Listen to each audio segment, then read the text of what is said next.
Hi everyone. So I'm up at the house at the moment at my place. Just show you. We had a guy come in. I haven't looked inside yet, but and he's put a solar panel on the roof here. It's to light up the shed in the night to save us on electricity. Maybe you can see it. Nice panel. So we'll see how it works tonight. And really nice guy, and he said he can do it on tents and everything. So we're on about getting some done. On about getting some on the tents and everything. I'll have a look inside. Oh, this. Oh, you're still there, are you? Yeah, just about to, almost finished. Okay, lovely. This is a little structure we had put out outside for the wetsuits as well. So people can come in and choose the wetsuits.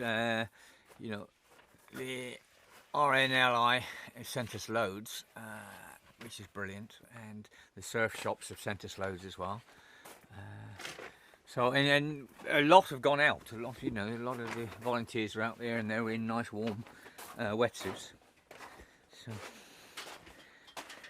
how you doing? All right? You don't mind me filming a bit? No. Oh, cheers, Tom. I forgot your name. It's Bill. Oh, Bill. Yeah. Bill's been putting this up the last few hours. In fact, here you go. The light over you. Oh, so right there. Oh yeah, nice. Oh God, that's bright as well. Yeah. So very bright. Yeah. And I'm just putting another one here. Unfortunately, it doesn't go all the way down to the end, but yeah, no, that's good enough. It's plenty. Yeah. Yeah. The thing is, when we turn this one off, the big one in the evening, yeah. they can still come in the night, and this will be on. Because normally after sort of 9-10 o'clock, they come in with torches because we shut all the lights off.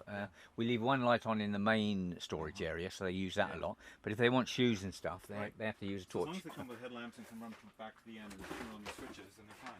Yeah. Okay. The switches are down this end. Yeah. Okay. Unfortunately, that's just the way everything runs. Yeah. Yeah. Yeah. Well, we just tell everyone where the switch is, and Yeah, fantastic. I'll tell you more about it later. Yeah. When I get this all done. Yeah. So if we left it on, say, at 9 o'clock at night, if it's got a full charge, how long will it go for? That's it.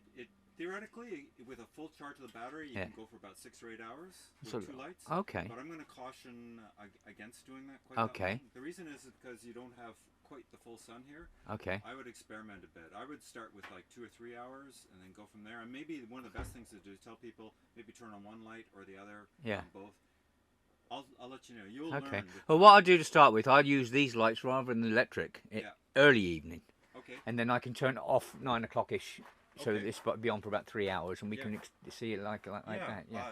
Give it an experiment, and there's little lights here to tell you the state of the battery, which is the key thing. Okay. And I'll run you through that once we're. Oh, magic! Yeah, lovely. Just so you know what's going on. All right, Bill. Cheers. Yeah, and then with just a few little oversight, it should last for a long, long time. It should be fine. Oh, fantastic! Yeah. We'll see. Yeah, I'm all for solar power. I really am. Yeah, it's good. Yeah. Yeah. Okay, I'll just finish this and I'll come talk to you. Okay. So that's Bill putting up that, and he's going to put some tents and stuff for us later on, maybe down at the lighthouse and further up. If and when we get these hot tents, it'd be fantastic to have some solar lighting in there. Really fantastic if we got some solar lights in there.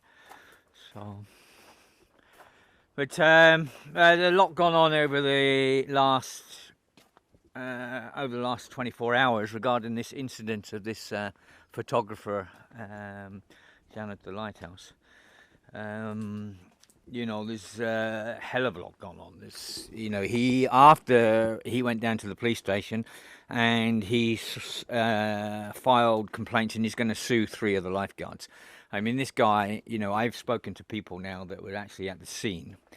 So I've been down and spoken to people, and what happened, this guy was by the entrance of the ladies' changing room tents, and he had the camera inside taking photographs of us, I've been told.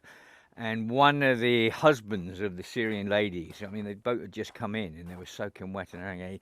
He hit the roof, and this abusive photographer said, he would do what he's told to do because he's in Greece now, and told him, I was told, he told him to go back to Syria, and really abusive. This guy is abusive, this photographer. I've said many occasions he's had to go at me, he's had to go at my wife. And now I'm getting so many reports coming in of this photographer, things he's done down the track over the months he's been here. You know, it's absolutely incredible, some of the stuff that's coming in. This guy is just unbelievable, you know. You know, he should be barred completely from photography. It's just unbelievable. He's just abusive. I've seen it at first hand more than once. I've seen him abuse my wife twice, verbally. And now the stuff I'm hearing from the track is just unbelievable, and from loads of people, you know. We have been photographing photographers because of an incident from this guy. He pushed a doctor off a patient, and filmed. We called the police one time at him because all hell broke loose then, and we got his full abuse then, and the people around him. You know, he runs with a few people, and we got his few full abuse, and it got really out of control. And he is a really abusive guy. The mouth on him is unbelievable. Anyway, we had to call the police. So the police came down, and that was at the lighthouse as well.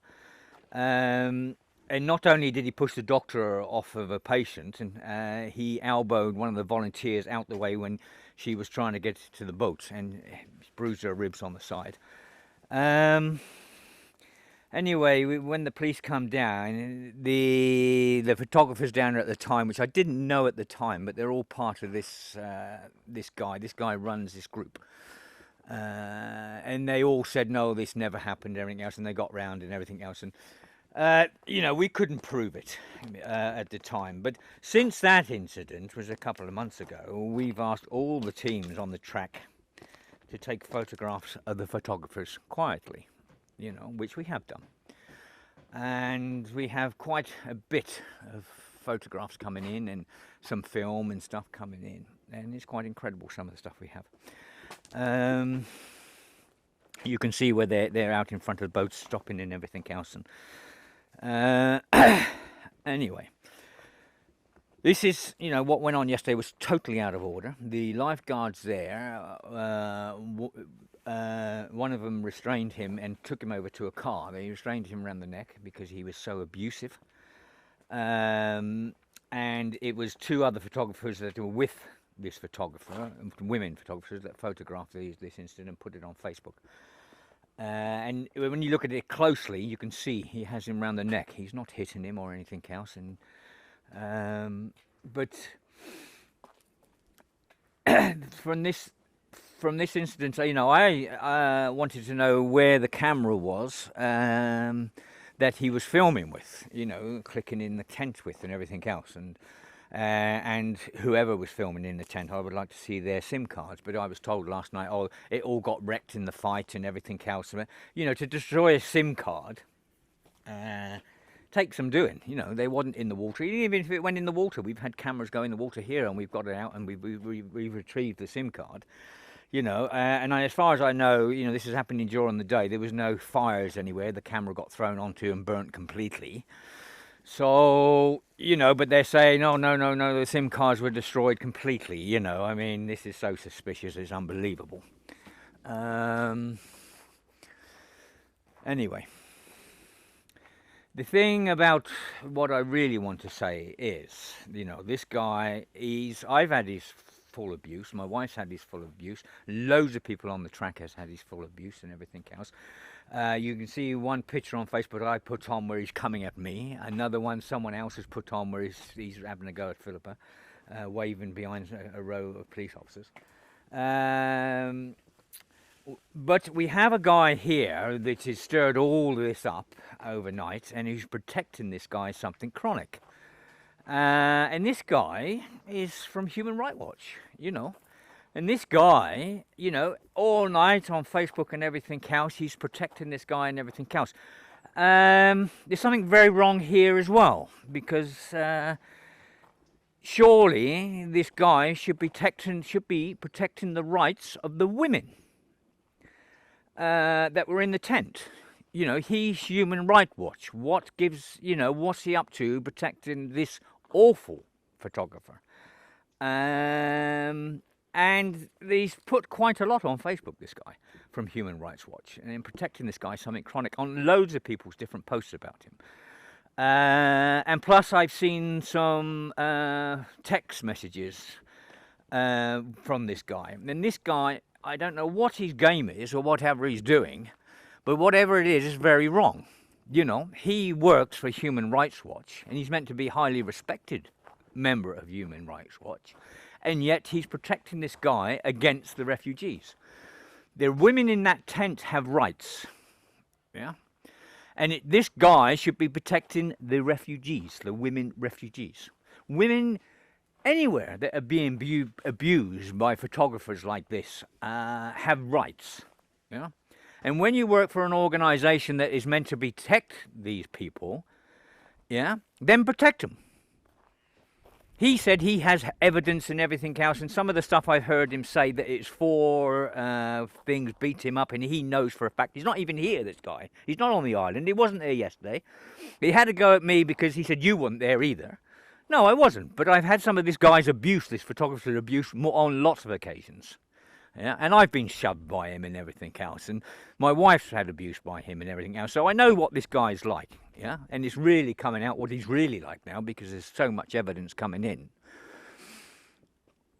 But I don't understand from a guy from Human Rights Watch why he is protecting so vigorously this awful photographer and not protecting the refugees that were being abused by this photographer. There's something very wrong here. This is what I wanted to say. And, you know, some of the text messages I've been looking at, this is wrong, you know, because in one of them he says to the person he texts, bullshit, you know, this guy's a great guy, everything else, you know, and there's this one text message after another, and some of it is a bit rough. It's not right for a guy in his position to have a go at the wife of one of these lifeguards. It's wrong, very, very wrong. Anyway. Right, I'm going to shut this down now, and Bill will explain the solar system to me a bit better. I'm going to let you know what goes on here, because, you know, not only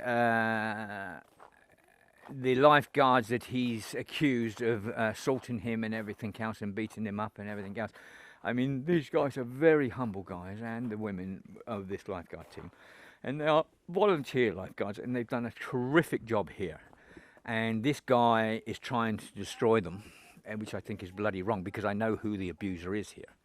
And I know what sort of mouth he's got on him, because I've heard it hundreds of times out there on the beach. And I've seen things, you know, even this guy, the speeds he does on the roads and stuff, and he doesn't care about refugees. And some of the things I've heard from his team, you know, I was out there one day and one of the guys that were with him is clicking the camera saying, fucking Taliban, fucking Taliban, fucking Taliban, you know. These people shouldn't be out there, you know. We're out there trying to do a job, and we're out there trying to help refugees. When you have these abusive photographers out there, you know, and it's from this little group, this little group of men out there that are absolutely disgusting, you know. They're doing things, they're setting up things, and this is wrong, totally wrong, yeah. You know, don't get me wrong, I have a lot of respect for the photographers that have been out here. I have a lot of photographer friends. They've helped me so many times out here. Many times I've been on boats on my own, and photographers have put their cameras down and they've come out and helped me, you know. Many times. I mean, I've had film crews out there. I've had reporters jumping in water. I had one Dutch reporter. He jumped in twice trying to rescue people. You know, he swam out quite a way. And over the months and that year, you know, I have a great respect for all the camera crews and that have helped us out here, you know, especially in the earlier days. And I have a lot of friends now from, you know, from all different camera crews from all around Europe, from America, everywhere. I have some tremendous friends. I have a lot of respect for them and everything else. But these people are good at what they do. They're professional at what they do. They're very humble, and they respect the way we work out here and everything else, and they help us where they can. Now, this group we're talking about is completely opposite. You know, they're abusive. The language of them are out of order. This guy runs this group. Yeah? They're stopping boats coming in. They're setting up for shots. You know, this one day when I was down at the down at Lepetamos, you know, I was down at the end of the Lepetamos, at the bottom by the church, and we're trying to bring people in. I was only 2 meters off the beach. The road is at the bottom end, and this group is trying to bring the people up further up, which is about 30 meters up the cliff face. And they're all there screaming and shouting at them to come up there rather than let them come down to me. And that was incredible, that, because there was almost a massive fight there as well.